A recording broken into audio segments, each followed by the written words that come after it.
Robin Cisek isn't playing. In this episode, I make use of the phrase double entendre for maybe the first time in a decade, at least, and I decided I should mark this occasion by continuing on the double take kind of playfulness with words and call the episode Robin Cisek Isn't Playing. Why? Well, because we recorded together only a few days after the release of her single, Play Dirty, and it felt more appropriate than expounding on the word dirty, right? All things considered. But also because she literally isn't playing. She isn't testing the waters of a music career or seeing how far she can take it while simultaneously working on her backup plan. There were air quotes around backup plan. She ain't messing around when she learns how to be her own agent, her own producer, her own manager, her own art director. Now, in the early stages of this podcast's growth, I fully, completely expect the majority of my audience to be people within arm's length of the circles I have passed through and I have been in particular in recent memory. And this audience segment likely shares similar knowledge and experience of music industry and artists with me. So it's safe to say this is an introduction. This is someone who has not been on your radar or sits outside your Spotify algorithm, and this is okay. Actually, it's great. Robin Cisek is a Métis pop artist building a career out of melodic electropop and taking the reins of her music through songwriting and production on her first single, Play Dirty, from an upcoming full-length album releasing late May 2025. Robin has garnered attention nationally via high placements on CBC's Searchlight competition, multiple charting singles, and increased performance credits at festivals and for successful touring acts in Canada. My name is Glenn Erickson. This is Almost Famous Enough. Thanks for spending your time with us. This is Robin Cisek.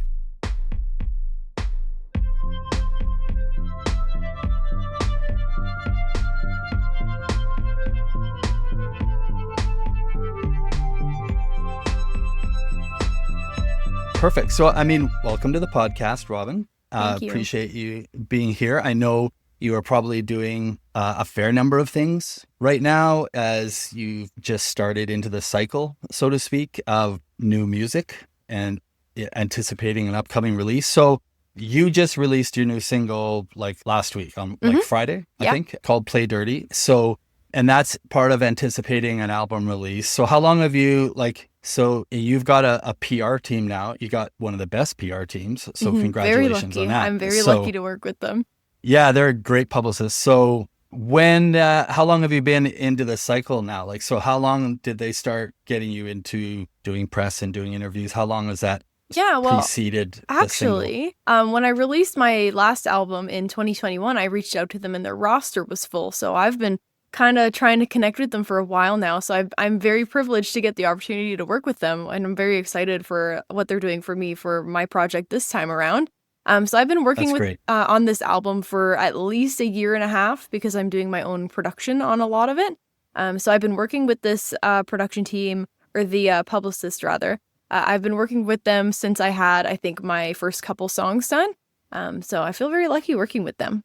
That's great. Okay, so what I want to do is I want to talk with you about the new music and sort of where you're at right now in your career and where you feel like it's heading, because from everything I can see and I read, it's clearly a pretty big transition point for you, which I think is awesome. So I love to set the groundwork. I love to go backwards. And so not like the American Idol, pre-story that they always love to do necessarily, but at least get a sense of when, it became the dream, when the dream sort of became the actual pursuit and stuff like that. So when did you really get started at this? Because I found a 9-year-old YouTube video of you covering Alabama Shakes, which, by the way, is an incredibly ambitious song to undertake. And you were only 18, 19 at that time? Thank you.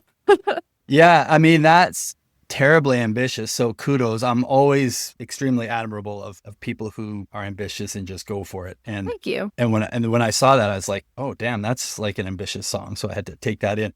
Even ambitious for your band, to play that song. Anyhow, that's fantastic. So it goes back a long way. So if you could just paint a bit of the journey for me of when Yeah. sort of the interest and the activity started to turn into the thing that I think is common for most people, which is I'm going to actually like show people that I'm interested in doing this. And then you start Mm-hmm. getting validation and feedback, and that kind of propels you forward. So when did that start to Yeah, happen so in your I life? I have a little bit of an interesting story of how I got into music.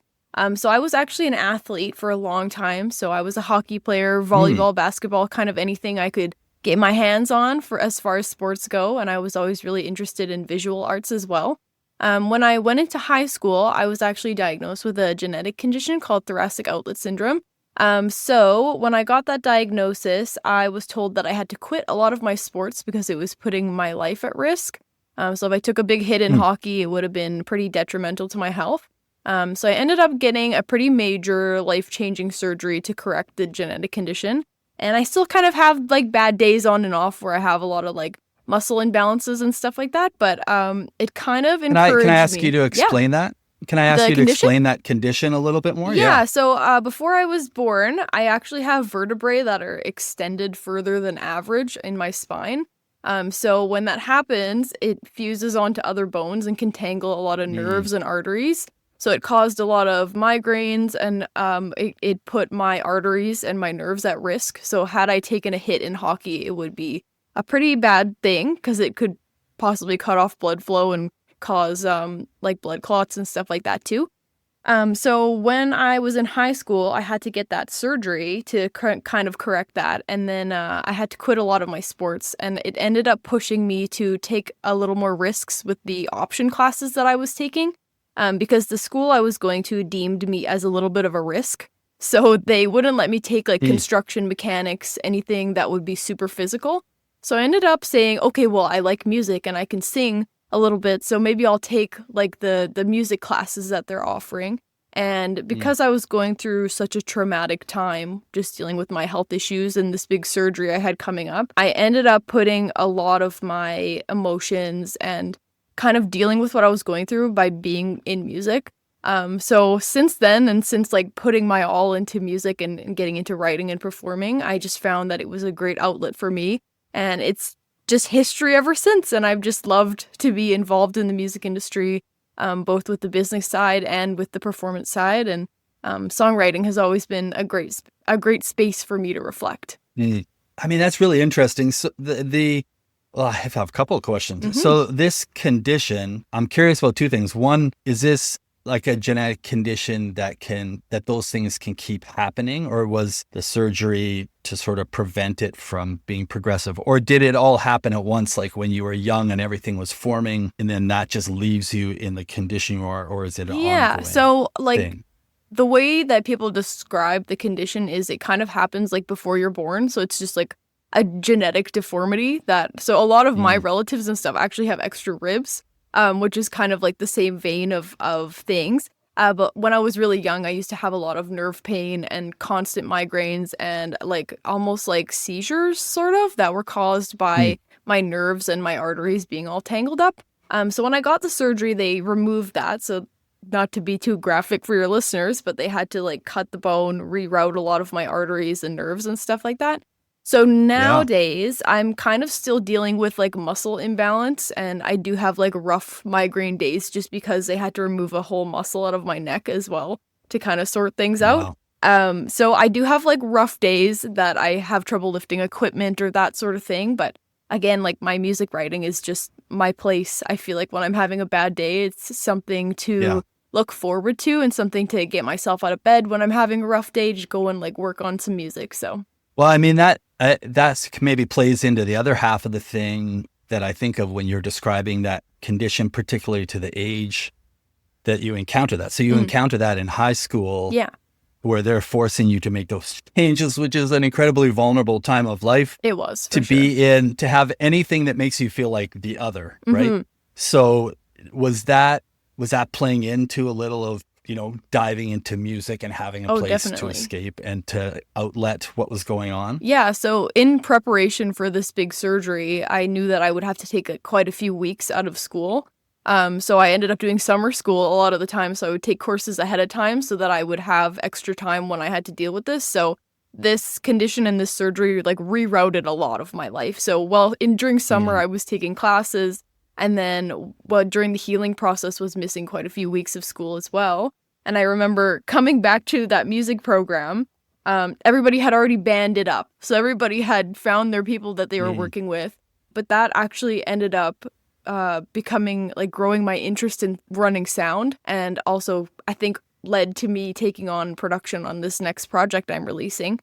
So everybody was already part of a band, but I remember that there was one guy that stayed back with me a couple days. He was another student, and he actually taught me how to run the soundboard. So it was like a big step in my career, and reflecting back on it, I'm super grateful for the time that guy showed for me. And he's married with kids now, which is super cool. But the other day he sent me a text saying, "Hey, I just saw how good you're doing, like congrats." And it meant so much to me, and like for the future of my career. Where did that go out of that point then? So, I mean, the high school, I mean, even the way you're describing it, like that's one version in life where a lot of people do discover the talent, but then they're also given some of, for lack of a better term, the actual equipment and the metaphorical equipment around them to pursue it, right? You might have, depending on where you're at, certain availability of instruments or people to be creative with, to collaborate, bounce off. You can have teachers and mentors, and then you leave that.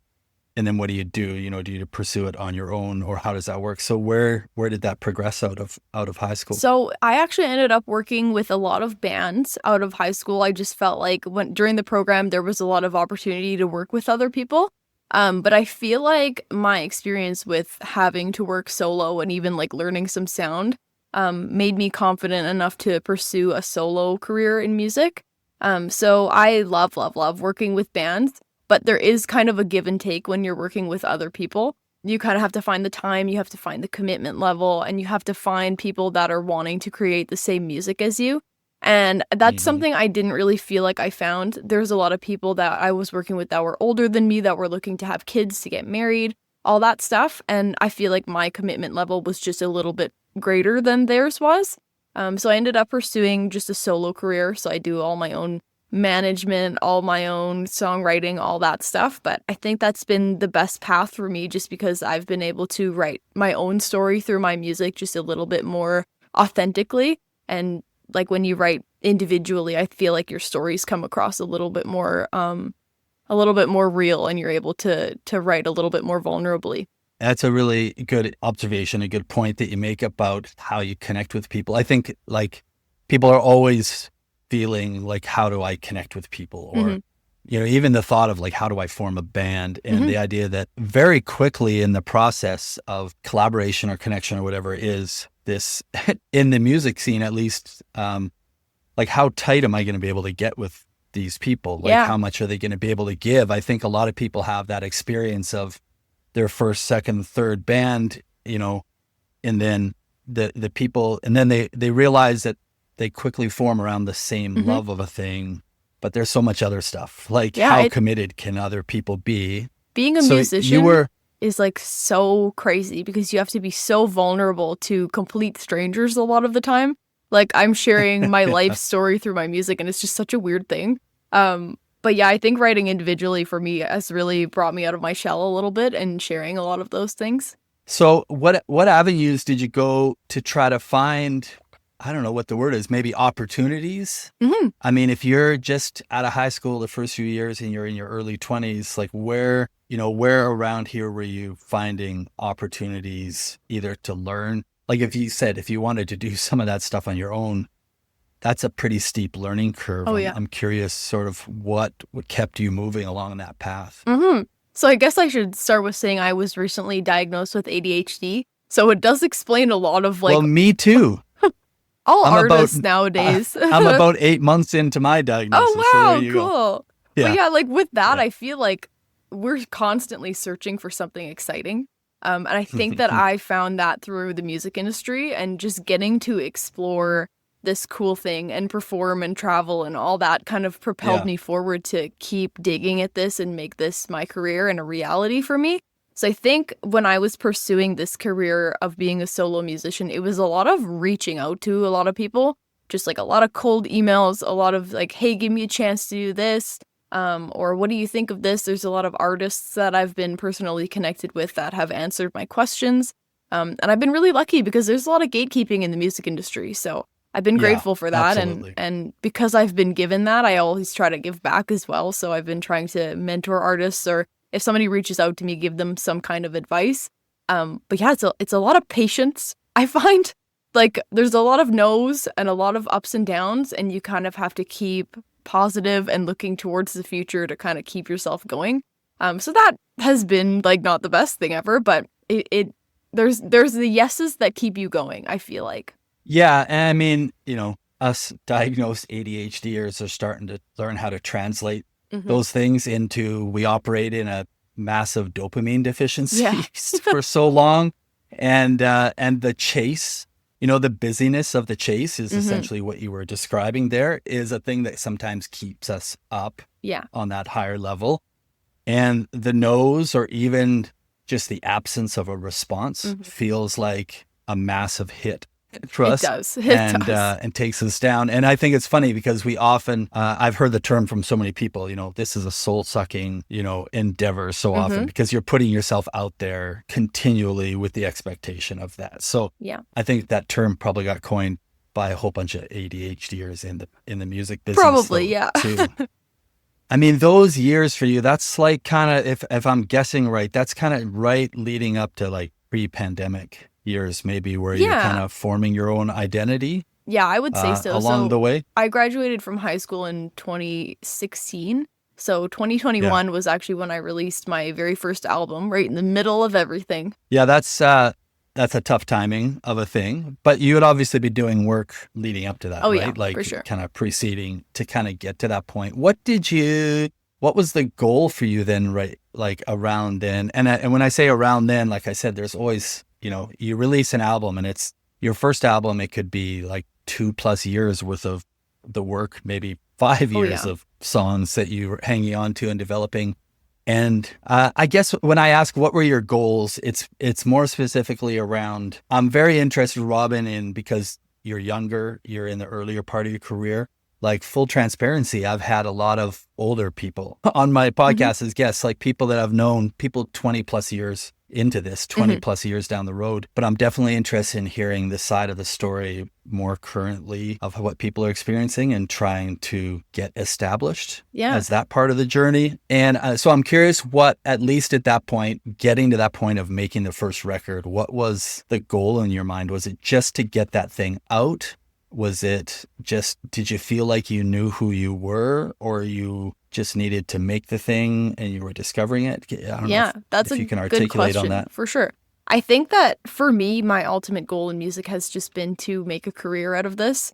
I would like to be able to pay my bills. I would like to be able to afford to make more music. So I think that a lot of musicians, like, that's their ultimate goal when it comes down to it.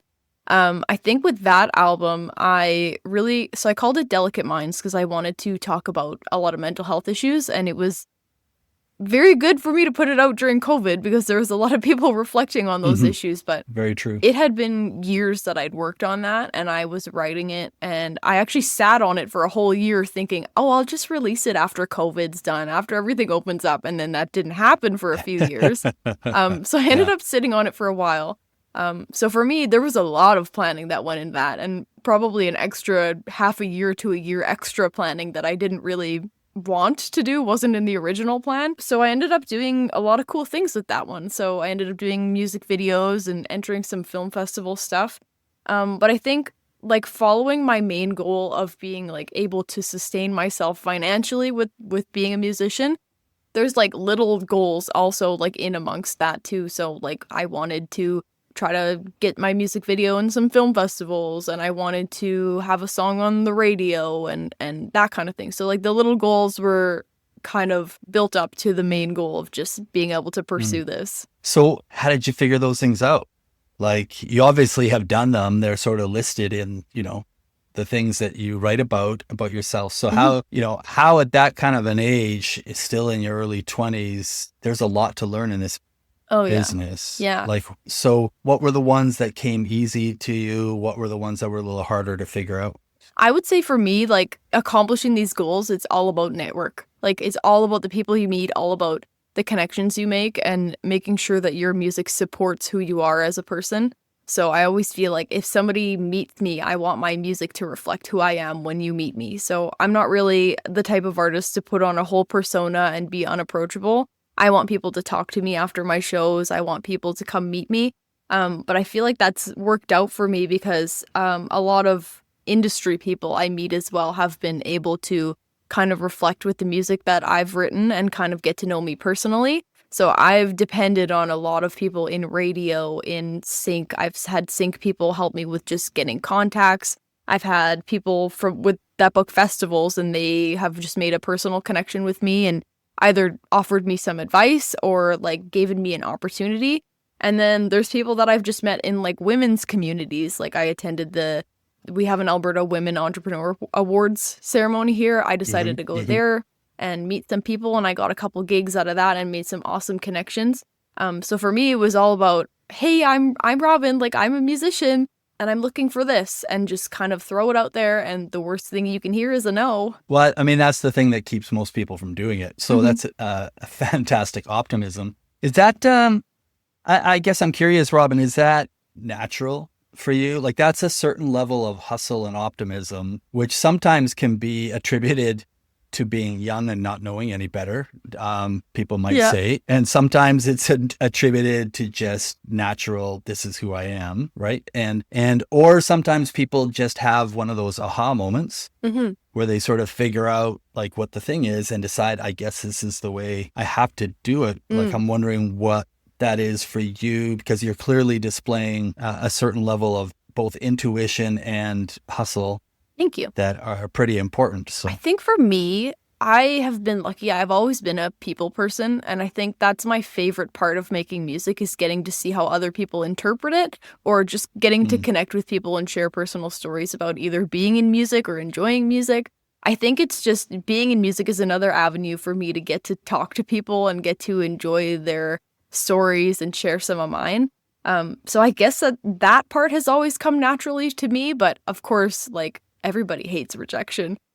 So that has been a little bit of a challenge, obviously, to be like, okay, well, the worst thing they can say is no. And maybe in 2 years from now, they'll be like, oh, wow, look how much she's accomplished. Maybe I missed out on that one. That's like the best thing that could happen, is somebody goes, okay, well, now I want to work with you. Like, you've proven yourself.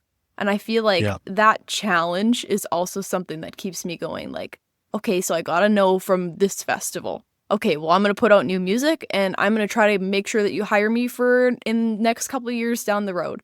And I think that those are exciting things for me to just to do the chase, like you were saying before. Is there, like, you're 27 or 28? Yeah, 27.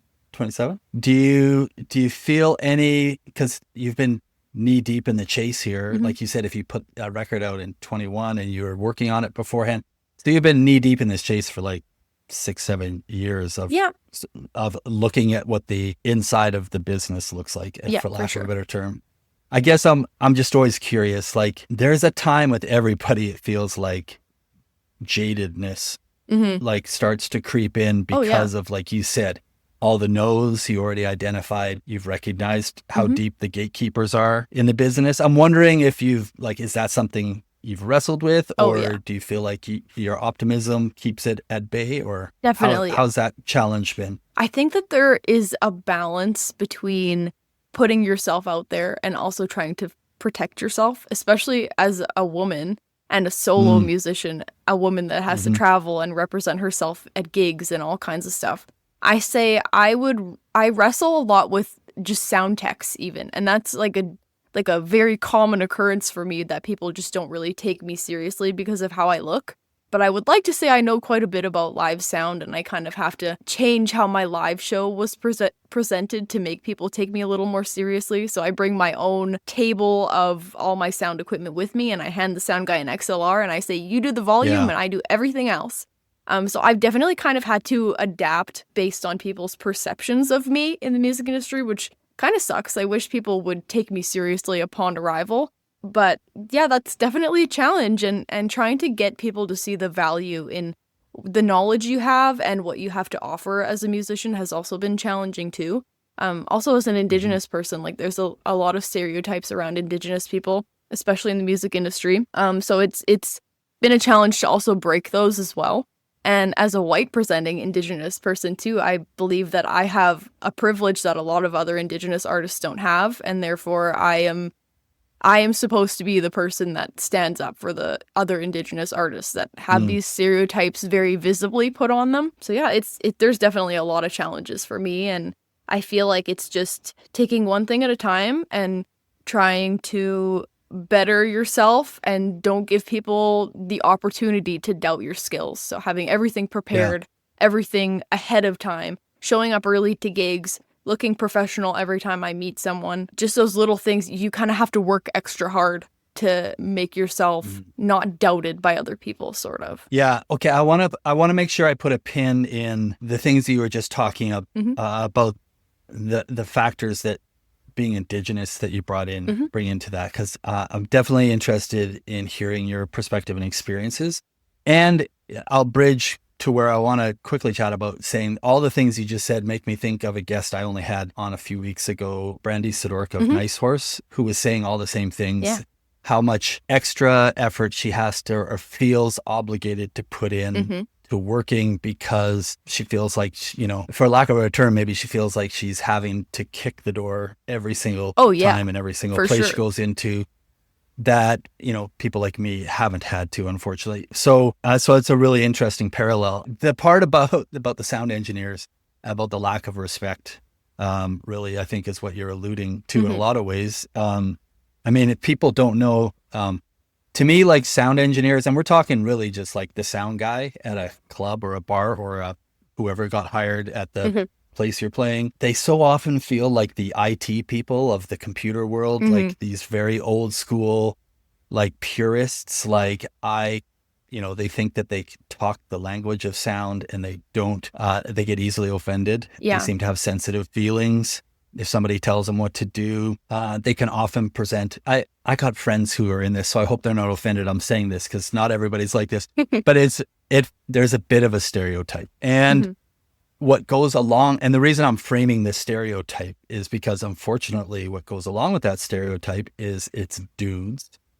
And dudes, A, who don't like to be told what to do, and B, will immediately assume that because you're a young woman, you couldn't possibly talk the language of sound with them. And that's, I think, what you're alluding to experiencing quite frequently.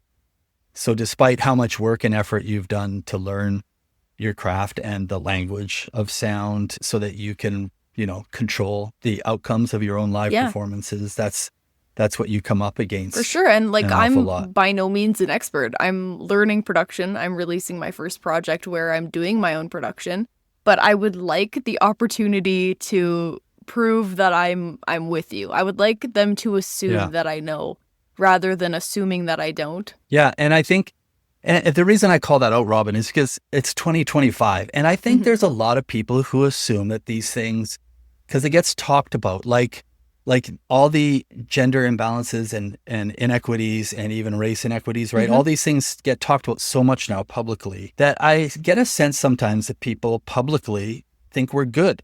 Yeah. Like we're in a better place in society, which we are probably if we look back historically, but it still exists. It's 2025. You're a young woman. You're experiencing all of this, and you're experiencing it because the plain fact, I think, is like when I played in a band, and I would go into a new place and continually you'd have to meet the new sound guy. I would know what version of little jokes I could run off. I don't even have to know my sound that well. And I could just present some version of like a charming interaction, bro interaction. And then I could get over that hump and now we're on the same team and let's go have a good show. And you don't get that privilege. Still, anywhere you go. And it's interesting. I attended a women in music event recently, and I remember that somebody had shared, another female musician who works with other women in their band. They had talked to one of the booking people, and they had physically said outright, "Oh yeah, I never wanted to hire an all women band after I had this bad experience." That's with Brandy, all women band, and Brandy told that story on the podcast. Okay, and I was like, that is shocking because you'd never hear that about an all-male band.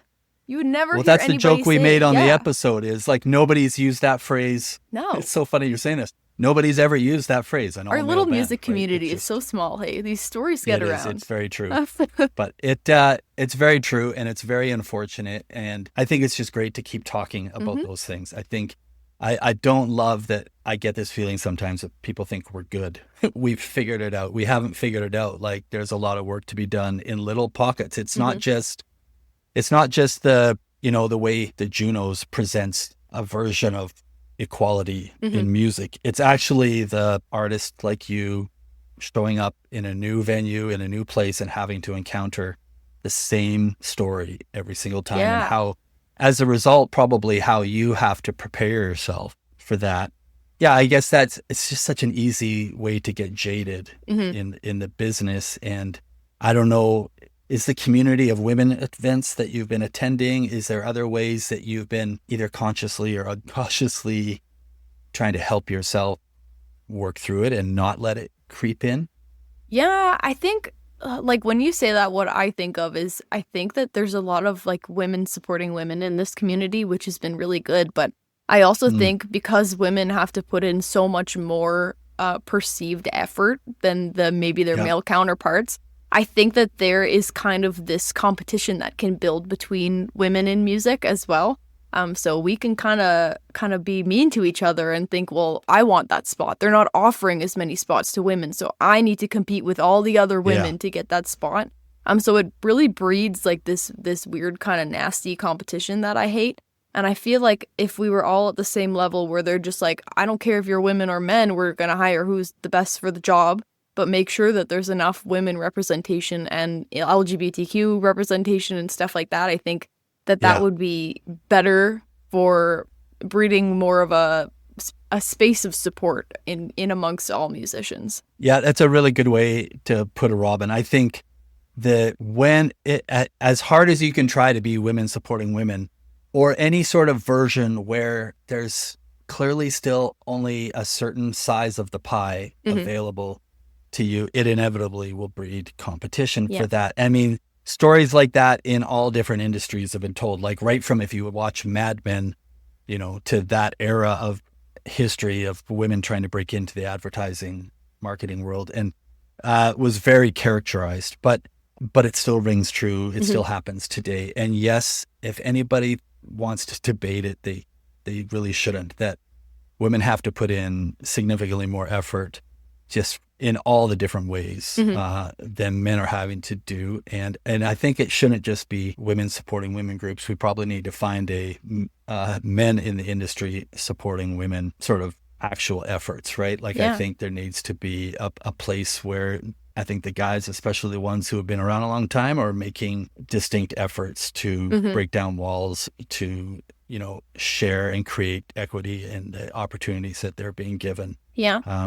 So let me go back to what I wanted to put a pin in then, because I was going to ask you, you started talking about being Indigenous and how that also obviously plays in, to, is there only a certain size of the pie available to people from Indigenous backgrounds too, and a long history in this country in every sector and industry of not being given the same privilege or access. But you did identify even a term that I haven't heard very often ever about. I don't know if you use the term white presenting, but you can identify that. But I was going to ask you, because like your PR literally, it titles you as Métis pop star. And it's obviously a conscious choice to use that identification in the same way that historically I've met a number of people from different Indigenous backgrounds who have talked about why they would choose to not do that. Even they felt like they needed to hide it and all the things then they had to deal with because of that. So I was hoping maybe you could just sort of elaborate on that and talk about your choices and your use of that. And even of course. The white presenting part, which is interesting to me. So there's a lot of Indigenous artists that I've met that kind of, it really varies on the individual, like how they like to identify themselves. There are a lot of Indigenous artists that don't put it on there because they feel like they are taking advantage of the opportunities for Indigenous people. And as a white presenting Indigenous person, Métis person, I also feel like I need to sometimes be careful with how many of those opportunities I'm consuming because, again, small piece of the pie, I need to make sure that other Indigenous people are getting opportunities as well. But for me, that part of my identity is extremely important. So my grandparents and my great-grandparents and my other ancestors before them, they were actually road allowance people, Métis people that lived in between the road and the property. So a lot of my ancestors and my relatives were not able to say they were Indigenous or Métis as a very white presenting person. So my ancestors are Orkney Island Métis, which is a Scottish background in Indigenous. So it's more rare than the French side. But we have blonde hair and blue eyes. So we were passing. So a lot of my relatives and ancestors just went with it. They just said they were white to be able to fit in, and it sucks. Like, we lost a lot of our heritage. My great-grandparents told my grandparents not to say that they were Indigenous. It was, don't tell people, don't tell people. So for me, saying that I'm Indigenous, I'm Métis, this is the first thing I'm going to say when I present myself as an artist, is my way to take that back for my family. So it's always been a super important part of my identity, whether people like it or not. I want to reclaim that and reconnect with my ancestry. And it feels good to do that because I feel like it's helped my mom also reconnect and my grandparents too. So it's definitely been an important part for me. Yeah, that's really beautiful, actually. The reclaiming part, especially. So Métis, and I like making these distinctions because I just know how many people don't understand. So if I just Google it, I'm just gonna see the territories and how they're broken up. You know, like you're Métis from 11 in Alberta, or you're from 10, or you're from, do you know what I mean? But that's obviously not how you identify sort of the land and the region you came from. So maybe you could just let us know sort of what that actually is for you. So typically when you're talking about a Métis person, it is a person of European and Indigenous ancestry, but it is a person that is an ancestor of a very specific area and a very specific culture. So for me, I'm a descendant of John Sabiston from the Manitoba Red River settlement. And on my grandpa's mother's side, I also have American Indian in my ancestry as well.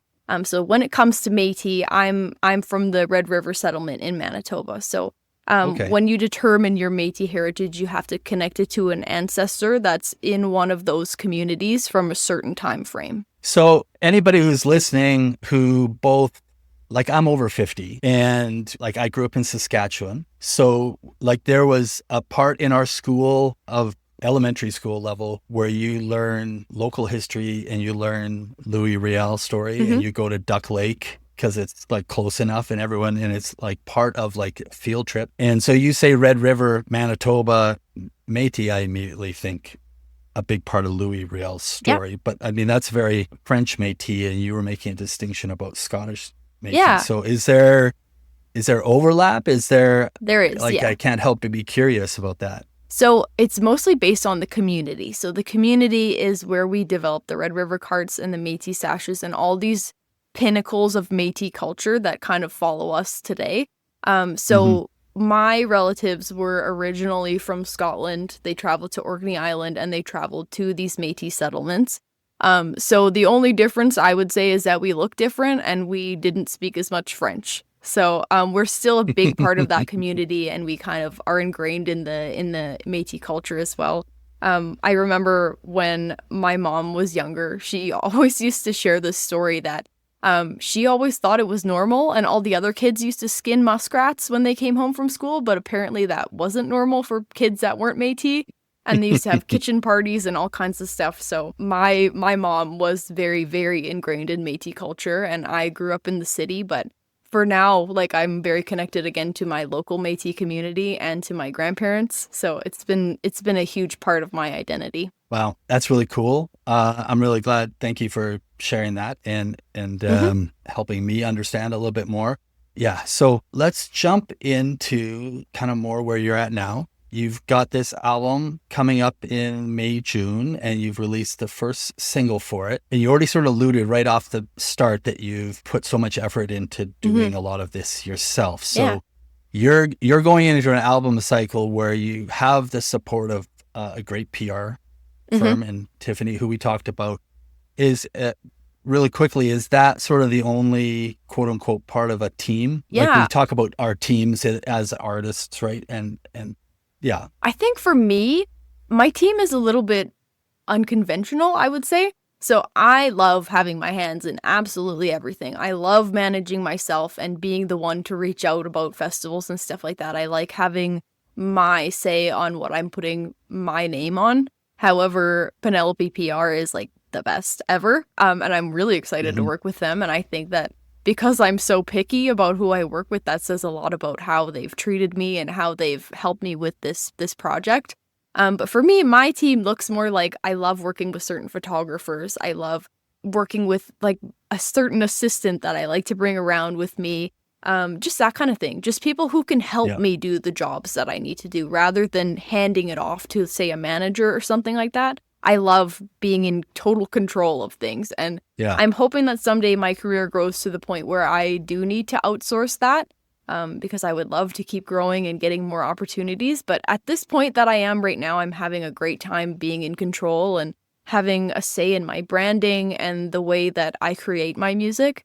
I think that it feels more authentic to me when I have this much of a hand in things, and when it connects with people and people connect with my music. I think that that is even more gratifying to know that it's something that I personally created. Yeah, well, I think I've always felt from the days when I was in a band, my experience led me to believe that sometimes the publicist should be the first person that you ever get. Like when you're early in a career and starting out, they can create so much legwork for you because the biggest currency almost for you is attention, right? How do you just get the attention of new fans and new audience you're trying to build?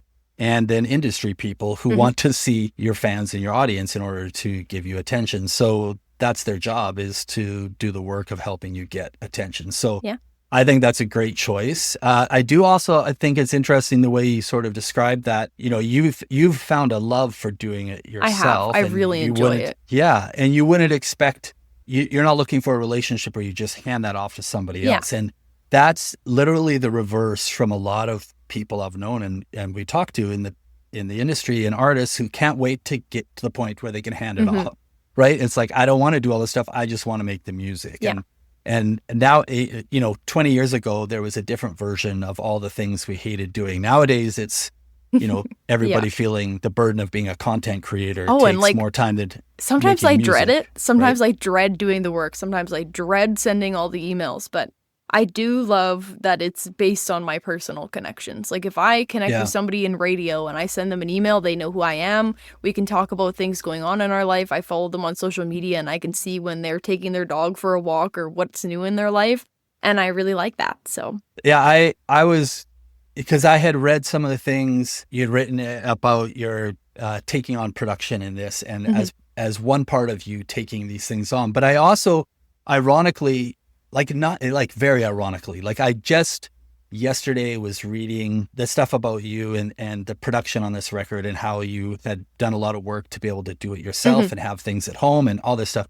And that do-it-yourself ethic and part that you're trying to make part of your own brand. But and then because this is the way TikTok likes to work, it feels like they're in your brain. Then when I was scrolling last night, very late last night, I come across this very short interview with Chappelle Roan. And I'm paraphrasing a little bit because I didn't catch it all, but this is what she said. And I was going to read it here today because I thought it felt like such a parallel, which is perfect for everything you were just saying, which is, she says, the best piece of advice is you just have to do it yourself. You can't just wait for, I need a manager, I need a label, but you don't. You're going to have to be cringy. Every artist through all of time has had to be cringy and continues to have to be cringy. But the way you have to do it is yourself at the beginning, because not only do you not have money, you're also blindly trying to figure it out. Oh yeah, it's throwing things at the wall and seeing what sticks every time. I spent days making a video game to go with one of my songs, and I'm pretty sure just my 5 best friends played it all the time, and that was it. And I wanted it to be this huge thing and this huge part of my release, and it just didn't stick, and that's okay. And sometimes you got to just keep trying weird things and see what goes. There's a lot of artists that are making it now, and they just put one TikTok out that they didn't think was that funny, and it ended up making them viral. And that's the thing. It's like, when you're a musician and you have to do it yourself, you just have to have fun with it. You just have to be like, what do I want to try next? What do I want to learn? Who do I want to talk to? Like, find their email and send them an email. And you just kind of have to see what happens. It's very like jumping into a black hole. Like, you have no idea what's going to happen. You just have to hope for the best. Yeah, I mean, it's refreshing the way you're framing it, Robin, because you're looking at it with a joy and an enthusiasm of owning the thing and experiencing the thing. And a lot of people, you know, it's literally just about, I can't afford it otherwise. And if I could afford, I would pay all the people to do all the things or something like that, right? But the production part I was going to ask you about, because you have expressed sort of a real joy of learning the production part, which I'm seeing a lot more. So the industry has lacked female representation in the studios, in the production skills at all the different levels and roles, you know, especially sometimes as a producer, but even in the different versions of engineers and tech along the way. And so I think it's interesting. One is, I read, you mentioned Jinting, who's from Edmonton, who was on the very first, when I first joined Alberta Music's board back in the 2000, the aughts or whatever, she was on the board, and I got to know Jinting, and I've seen a lot of her activity recently. So how has she been able to influence and shape those choices and your ability to sort of learn and do it yourself? And what are the other ways that someone like yourself finds a way to get skilled up in doing that? Yeah, well, you know, did you know she started as like a pop star? Like, she was... Oh, I know. Yeah. She was fantastic. So it's really been inspiring to me to see that she went from kind of just being like in the spotlight to wanting to take control of her own sound, kind of the same as I wanted to do. So she's been a big inspiration for me, and a lot of other producers who are male have also been like huge inspirations for me. I think that through my journey of learning production and working on my own music, I have been incredibly lucky to work with a lot of producers that have my back. Like, I feel like I can reach out to the majority of the people that I've produced with and say, hey, can you listen to this and tell me if it needs anything, or tell me if I'm on the right path, or, you know what, can you just give it a listen and see what you think? Or, hey, I can't figure out what the heck a bus is. Can you please tell me what that is? So just a lot of like asking for help again. But yeah, they've been huge inspirations for me, and me as an artist who wants to have more control over my music. I think production is probably my biggest cost when coming into music, and other than maybe marketing. But as far as like creating your music, like that production cost is substantial.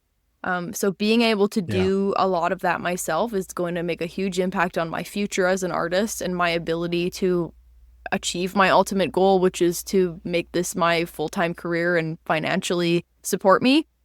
So little things that you can take on and learn like that, I think, make a huge impact. Yeah, I mean, that choice is really just a capital cost then, right? Like, you're paying for the equipment you want to use up front versus paying somebody else every single time you need to record, even if it's just, you know, doing scratching out or not even final recording. Every little part would cost money in that way. And so you're sort of more or less in the umbrella of the pop genre is where you've been following and you continue to pursue. And so it's an interesting choice to me, because pop music, more than the other genres, I feel, is completely actually driven by producers. Oh, big time. And they completely shape the sound. And I heard an interesting quote unrelated to this, but I feel is related, where I saw somebody talk about how the editors right now are really the people in the creative world with the power. So if you think about it, right, either like a director goes and makes a movie, but whoever is the guy who does the cutting scenes, they choose what scenes get in there. Like at some point, they steer the narrative for sure. Yeah. And they drew this all the way back to like in the 1500s, like all these guys wrote these books of the Bible, and then a small group of men decided which ones would get in there. Oh yeah. That changed the whole course of history. The editors have incredible power. So similarly, the producers in pop like have so much power, and you know, and it can be 50-50, sort of how much say you have in the direction. And sometimes it's all them, right? And when you have money or experience or influence, or you have a whole team, like people sign to labels, and then the labels have the clout to maybe pair you up with a producer who might share your vision for how things are going to come out. But there's countless horror stories of artists who have made records that they never wanted to release. Yeah. But were locked into it because the label paid that producer and that producer took it another direction. So I guess one of my questions is, were you having challenging situations in working with other producers in sort of achieving your own artistic vision? I guess is my first question. Was that part of it? That I've had very good experiences. Like I've been very lucky in my artistic journey that most of my producers have seen and heard me, especially as a woman in the music industry. Again, like sometimes you don't really have that and you don't really have a voice. I've been incredibly lucky. But I think because I've been lucky, I've been able to learn along the way. So I've been able to sit right up next to them while they're working on stuff, and it's kind of developed my interest and developed my my own personal artistic like wants out of it. So I think that like I've just wanted to pursue this. I think that it was just the next step in my musical journey of taking more and more control and presenting the most authentic artist that I can forward and the most authentic music. So for me, it was just a challenge I wanted to take on to further my career. I also recognize that as a woman in the music industry, a lot of women, there's like this fake like age that you need to age out of the music industry, and it's a terrible thing that's put on a lot of young women who are creating music, and I don't agree with it at all, because Kylie Minogue is not a young lady anymore and she's making bangers like crazy. But there is this like weird understanding that once you turn 30, like you're done.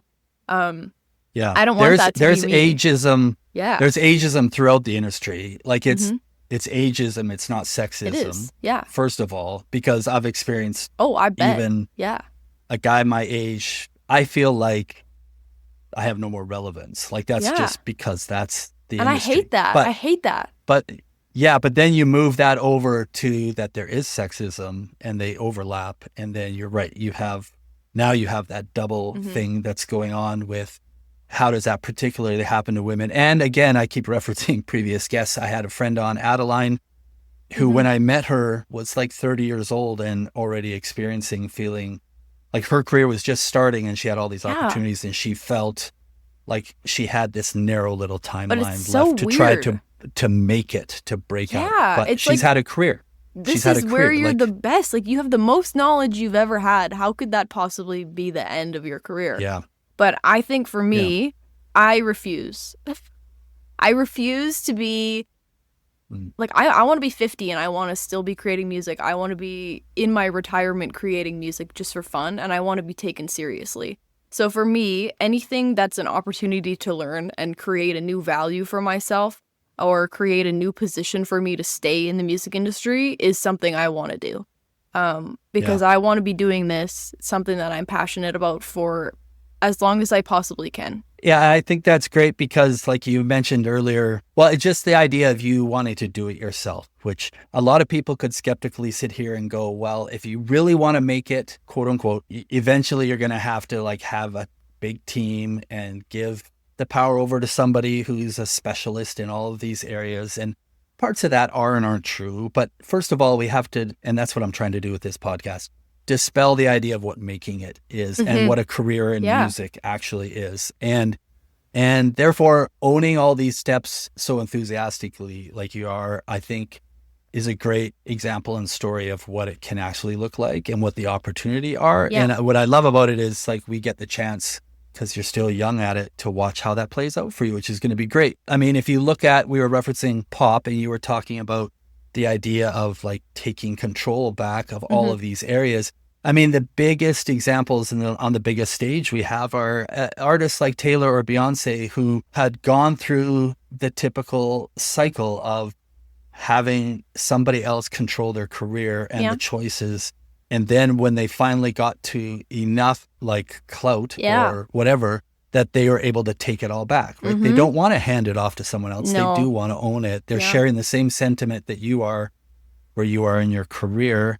And I think it's important to tie those together to say the truth is you should be able to own your choices. You should, yeah. And not give them away. So let's talk about Play Dirty and where you're at right now. So, and let's use your single because we don't know what the whole album is, but my guess is that it fits in well with what your whole album and intention is. So you're doing the production, like you said, you now get to own the choices. What are you trying to make in your music? Like, what is the thing when it's done that you're going to be so happy and satisfied with? What are those choices you're getting to make? So I think with my songwriting, it has always been a challenge for me to be completely vulnerable when I'm writing with other people.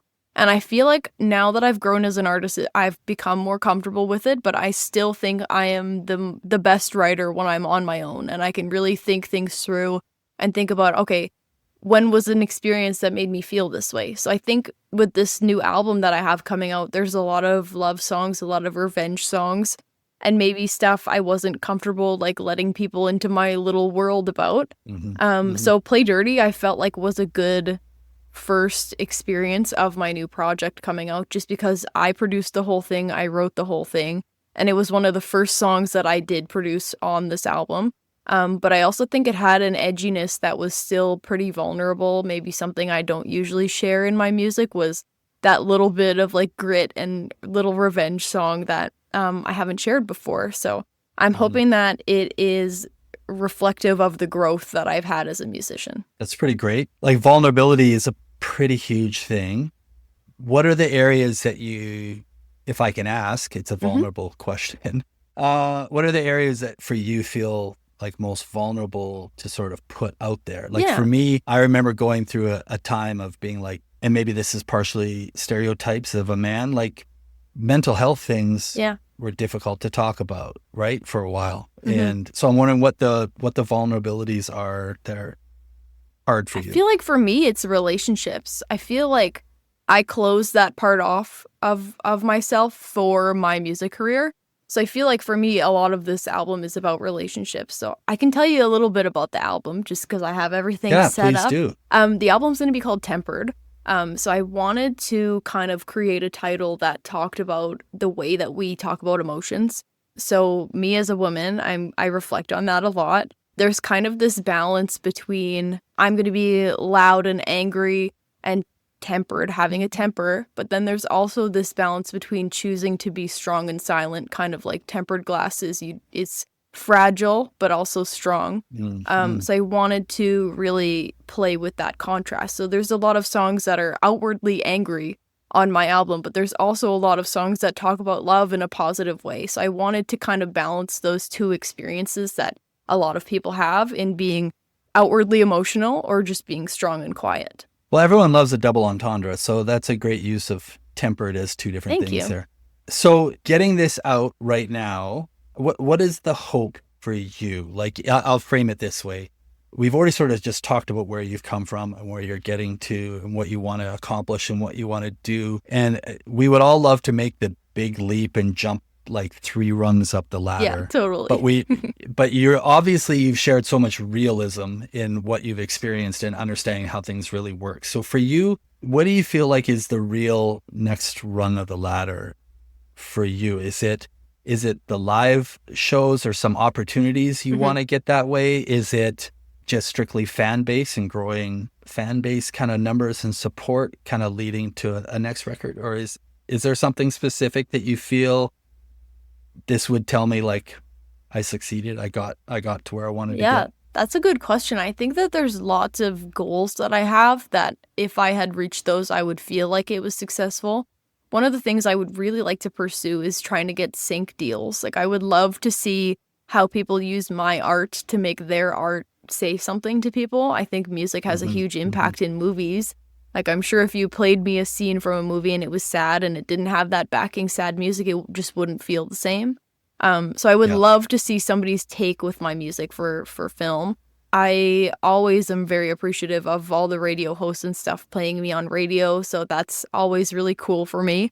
And yeah, I think just like getting my music out there a little bit more would be nice, like getting more streams and things like that. And like I said before, I love connecting with people. So getting to connect with more people would be awesome. Yeah, like lots of things that I'm hoping work out for me. But yeah, I guess we'll see. Is there on this album? You can tell me if I'm wrong here. I'm making some guesses. It feels like a definite shift. Like you're trying to make an obvious shift. Even just Googling you, Robin, like your former presentation yourself might have been brighter colors. Yeah. Right? I mean, stuff that fits very much inside of the kind of pop music that was happening. The limited amount of things I've seen already around this release feel a little more darker, a little more like black, wardrobe wise even, right? As well as just more contrast in a lot of the tone. Feels very intentional. Maybe you can just describe how that sort of reflects not just the record, but maybe where you're at right now. I feel like both of those kind of presentations reflect who I am as an artist and as a person. But I think with this album, I really wanted to keep the branding consistent, and I want people to know what they're expecting from the music. I think a lot of my songs are a little bit edgier. They're pop music, but they lean a little bit alternative.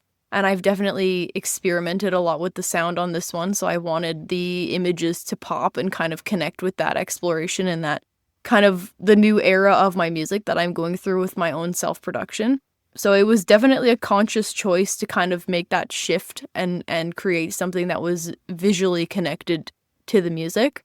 I think that like this dark persona is more me on stage. Like when I'm performing, I definitely dress like this more than I wear the bright colors and stuff. I feel like I am falling into my own space now. Like I feel more comfortable with what I'm presenting. I feel like the colorfulness of maybe the last couple releases were more kind of what was expected of pop music. So I want to add a little bit of edge to my vibe now. That's awesome, by the way. Anytime I hear anybody feeling that they can express a level of being comfortable in your own skin and making that a part of the whole package and not feel like you have to, present in a certain way rather than just the way you want to present. It's pretty great. So, and just the way you described the last little part about the influence on your music, which what I like about it is like, if I listen to pop, which can be so many different things, we just use one word, but it still is a genre, kind of like country. I feel like I can pick out, the stuff that's very obvious. Like I can put this in this box. And right off the bat, Play Dirty did not feel like it fit in a box, which cool. I'm going to guess after talking. Yeah. Okay, good. After talking to you now, I could already guess that was not going to be a backhanded compliment for No, you it was great. I like hearing that kind of stuff. So I'm interested what your influences are. I like hearing who people are listening to, even what you were listening to that got you to Play Dirty, but even then what you're listening to now that you're feeling is going to shape the next record. I'm interested what your influences are. I have so many musical influences. I think I'm a huge fan of Stevie Nicks, Fleetwood Mac. I think this album was in a huge, there's an artist called Banks that I'm a huge fan of. She's got kind of pop alternative, but really kind of heavy bass and that sort of thing. I really enjoy her music. I have listened to Rick Springfield growing up, all kinds of stuff. My favorite band is Mother Mother, and I love Hosier. I'm all over the map for genres. I think when I pick music, I like to hear things that kind of break outside the box. I like to hear things that aren't common. And as much as I love Sabrina Carpenter and all these pop musicians that are coming up with simple pop with really good melodies, I love that stuff too. But I am more drawn to alternative things and things that interest me as far as like melody goes too. I like to explore, and I think that I got the opportunity to do that with this project. So I described that in a little different way, but the metaphor, like the way you were just talking about, I still like Sabrina Carpenter and what everyone is like the very clear sort of top of the pop right now stuff, but I like all these other things. It makes me feel like I've had this conversation where I'm like, you all see me liking stuff that we can all sort of share. It's like I like candy. We all can like we all like similar candies. I can go to work and we can all like, everybody wants to enjoy like a bag of Twizzlers or something. I'm being dumb. But what they don't know is like when I come home, I have a pantry full of it. Like that's how much I like candy. So the way you were describing that just made me feel of that enthusiasm. I'm like, you don't get it. Like I have all of these influences back here. And I mean, everything from Stevie Nicks songwriting up to some of the things he shared, like Hall and Oates. fantastic. Hall and Oates, I've been searching for their record for so long, and I got one this past summer. Finally, their Like a greatest vinyl, hits like one's your vinyl, yeah. Oh, And it was wow. like my find. I was very happy about it, but huge pop influence there. So Well, I just saw an interesting quote, which was they said Daryl Hall has never had a charting hit since he crazy. stopped making music. Yeah. Even though everyone said Oates was, the silent whatever. It's funny. But anyhow, those are pretty great influences. So your links get posted with the show notes and everywhere I put it. I just want to make sure everybody knows to go and check out because you have a new single. Yeah. Robin Cisek. If you're only listening and you just never bothered to read the title of the actual podcast, it's Cisek, Cisek. Yeah. It's called Play Dirty. The record's going to be coming out and people can see it. And is there anything else people need to know or they could check out? Is there going to be other things to watch for? I'll have a new single coming out on April 25th, and the album will be out on May 30th. I have the pre-save up. I also have socials, so if you feel like following me or checking out what I'm doing, that's Robin Cisek, which is ROBINCISEK. I also have a website. I would be super excited to see anybody come to my shows. I've got a couple posted on my Instagram and my website there. If you do, come say hi to me. I love talking to people. Awesome. Well, I really appreciate the time that you took and like diving into some rabbit holes of your career and story with me. And it's been really awesome. My favorite thing about this podcast so far, I'm going to let you know, Robin, is when somebody writes me and it's usually a friend or an older friend, and they'll tell me, they'll use some version of the phrase, like, I like that person. I could totally hang out with that person. And you only know that by getting to know them by eavesdropping on a conversation. Or they'll say, like, I needed to pause and then go and listen to the song you were talking about or something like that. So I'm excited for people to have that experience and get to know who you are too. And I just want to wish you all the best and thank you for thank you so much for having me. It's been an honor to talk to you about shop and about some of my new projects. So I appreciate you having me here. Oh, it's great. It's been awesome. I look forward to seeing more from you. Okay. Thank you. Awesome. Take care, Robin. You too. Okay. Bye-bye. Bye. Hey, I'm Alexi. Stick around for post-fame with me and my dad. Ready for next season? Yeah, I'm a little stressed about next season. I'm a little stressed thinking about next season, Lexi. Why? You're doing so good.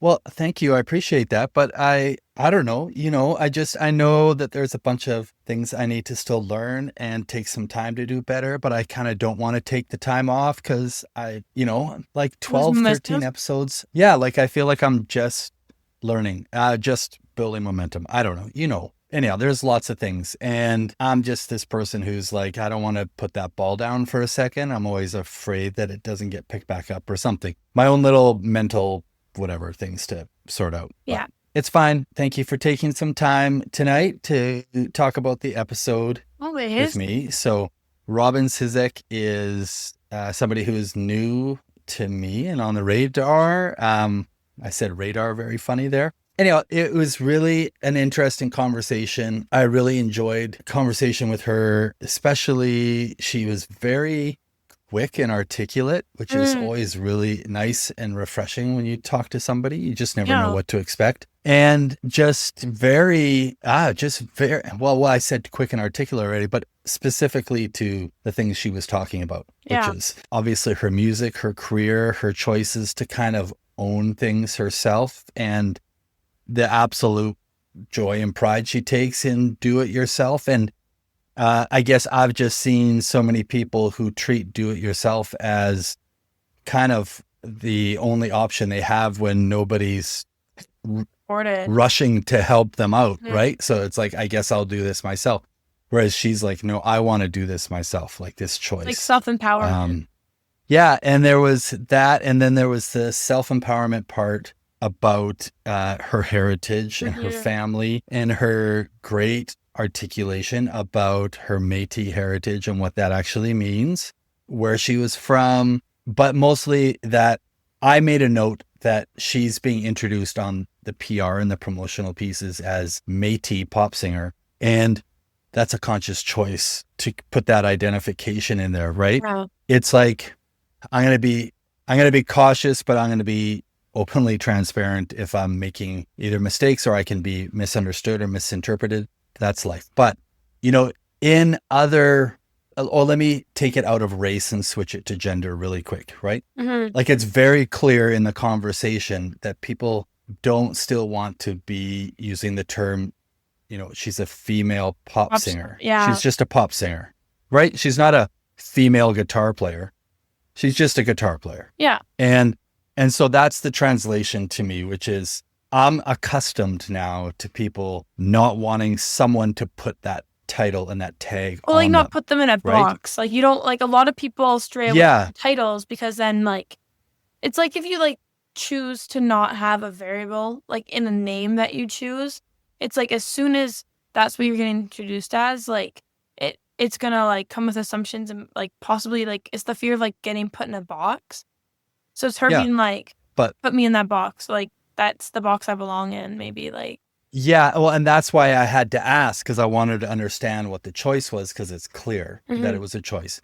And I just wasn't prepared for her to say, I'm reclaiming something for myself and my mom and my grandparents, right? Like generational. They weren't given that privilege because things were so difficult that the common choice was to hide it, or that they were, as she said, white presenting and they could get away with some privilege. And so they needed that. And so for her to be able to reclaim that, I just thought that was really beautiful. And honestly, my favorite part. Well, and like her ability to like recognize that like she's in a place where she can like choose to like celebrate it and then just like do so openly and like not be like, oh, well, I want to celebrate it for myself and like reclaim it, but be like, oh, I want to celebrate like the fact that it's like a generational thing. Like, I think there's like a real beauty to that. And I get this was a little bit maybe not cool, but I referenced her as a young woman a few times. And really, let's just admit, it's because I'm twice her age. So, like literally on the number. So that leaks out sometimes. But just to be so well informed about her own culture that there's no mistaking that for her to claim it or reclaim it, to celebrate it, as you said, it's not with any version of, I don't understand what people have gone through to get to where I get to be. She fully understood that. She was fully aware of it all. She was probably, ironically, more informed and embracing of her version of privilege than most of the white dudes that I know. Yeah. Of theirs. Yeah. Which is pretty incredible. So all of that, on top of the fact of just the music parts where she was owning the production and owning the different parts of the business that she enjoyed, and being able to take her career in her music with that kind of similar knowledge and authenticity. So all of that was just really refreshing. So I just very really powerful. enjoyed that. Very powerful. And I'm very excited for her. And she has like a new fan in that way. Like I really want to watch her career now and just see what things happen for her. And that to me is part of why I'm doing all of this too. So that's exciting. Yeah. Okay. Well, I have a question for you then. Okay. It's on topic, but it's not on topic as what we're talking about within her discussion. But first person that you've had on the podcast, and I'm going to word this carefully, not that you don't have like a history with, but first person you didn't have a prior relationship established pre-podcast. Oh, 100%. Right? Okay. Yeah. Briefly put, what were like some of the like things you found really good about that? And then what were some things that you like found maybe in the moment or now that you're reflecting that were like, maybe you were like, oh, like not so great about like that fact? If there were any, if there even were any. But like, sure. I mean, So let's quickly just take your first premise a little further, which not only like I don't have history with, but there weren't even really any overlaps, right? No. So I had no history with Kurt Dahl, the lawyer drummer, technically, but there were so many overlaps in our history. Right? And it has some kind there of was a lot of rapport. There was, it's almost like there was still something there originally. Yeah, like a connection. So you're right. You're right. So this is like a 0%. So yeah. So what was the pros of that? The pros of that is that it forced me to do a little more research on somebody, which is something I really like to do and I wanted to be able to do. And doing research on somebody in their career and being able to dig helps me. I don't know. I look for a picture. I liked right from the very first episode with Dan. Yeah. I was so focused on being able to see what the story is. Where's the arc? Like, what's the thread? Like, you can look so often at people's just singular moments, like this really happened for them and this really happened for them. But to look at the picture as a whole. Yeah. And maybe I'd gotten a little, I'm not going to say I got lazy with a few of the recent guests, but I didn't have to work as hard. Yeah. So I'd say the pro is that it maybe work a little bit harder. And then there's just a different sort of kinetic energy in a conversation. Yeah. When I'm trying to be on my toes. Yeah. I don't know how else to put it. So that's a pro for sure. So what's the con of having absolutely zero connection or any of that kind of stuff?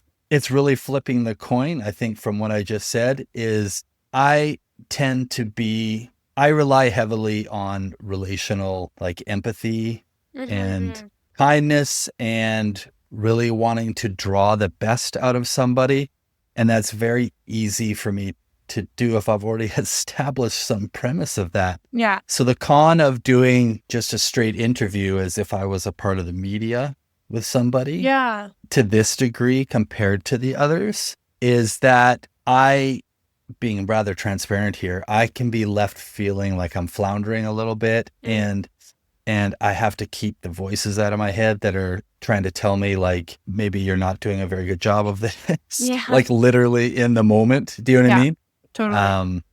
So the cons are that well, maybe it's a pro, and someone could easily tell me it was a pro, but just being kind of ripped out of a comfort zone is a little bit challenging, but it gives me a respect for sure. Always. I've always had that kind of respect, but you know me, I like meeting new people and I like getting into a real conversation. I'm not really a small talk guy. Yeah. So I felt like I wasn't concerned. I didn't mind navigating that. Were you worried at all that like it might have been awkward? That would be my biggest worry, because sometimes it's not often, but there's times in my life where I've met someone, and this is like not in a group setting. I'm saying like it's like you meet someone like at work, like you're left one-on-one with someone new, or like just you like sit beside someone you don't know kind of thing. And sometimes I leave a situation and I'm like, wow, like that was not my best work. Like I was kind of awkward. Like that was a little bit strange of me. I didn't mean to say this thing. I like say things I don't usually say. Like I wasn't like myself. Like, or like the other person was awkward and then you walk away and you're like, was that me? Or like, like that was so strange. Like I feel like I'd be so worried that would be the case. And honestly, there was a period in my life when I was younger, but maybe not that far ago, for the large part of my life, I was just so performative about feeling like I had to get some version of approval from people, like not in a weird way like that. It's just, you know, I had a pretty good track record of feeling like I could make people like me. Yeah. It's just full transparency. So I got a little bit good at being over in those cases, but I'm less like that now. And I especially don't want to be like that in the podcast. You know, if I can be fully transparent, I think the part that I'm worried about of being awkward is that, and this ties back to me having a lot of people that I knew and could build. I had a foundation of that empathetic relationship already. Yeah. I don't have that with her. She's, again, half my age, female. Yeah. In the industry, who's encountering a lot of gatekeepers who look like me, who are cis white males, older men. Yeah. I'm so sensitive to that now and what that feels like. So I actually had a couple of minutes conversation with her before the recording, once we got on, just to introduce myself and to talk for a couple minutes. And I even told her that I'm aware that I represent what can potentially, because I don't know her history, be a challenging conversation. Yeah. So I just wanted to know who I was and where I was coming from and what my goals of my questions are. And that I just really wanted to give her a chance to tell whatever story she wanted and I want to draw the best things out of what's happening in her life right now. So that actually happened at the start because I guess rooted back to your entire point of questioning, because I was a little concerned about what, about it being awkward or something. I got lots to learn. I've got so much to learn doing this kind of stuff. So it's fine. But this was a great learning piece for me. Like you said, like first zero base. Yeah. So. Well, I'm glad it went so great. Okay, well, your mom wishes that I let you talk more on these, and now you ask me a question and make me talk a whole bunch. So no, but I felt like the last couple I was talking so much, so I was like, okay, I need to ask another question. You've never been talking more than me. But, I get on tangents. Anyone who knows me knows I get on tangents. Okay, well, someday we'll have some version of a comment section, and then we'll actually know what other people think. No, it'll be a poll. It'll be a poll. Who talks more? Maybe, but you'll fill in the poll yourself. But bless her heart for listening to all the episodes, so I don't want to complain. Yeah. But yeah. What a sweet. That's it. That's all. Okay, you're sweet. Thank you so much for doing this and asking me questions that I like to answer. I like hearing the answers, so okay. For me. Okay, best of luck. I'll see you early in the morning for the gym. Early in the morning. Okay, bye. Love you. Okay, bye. Love you.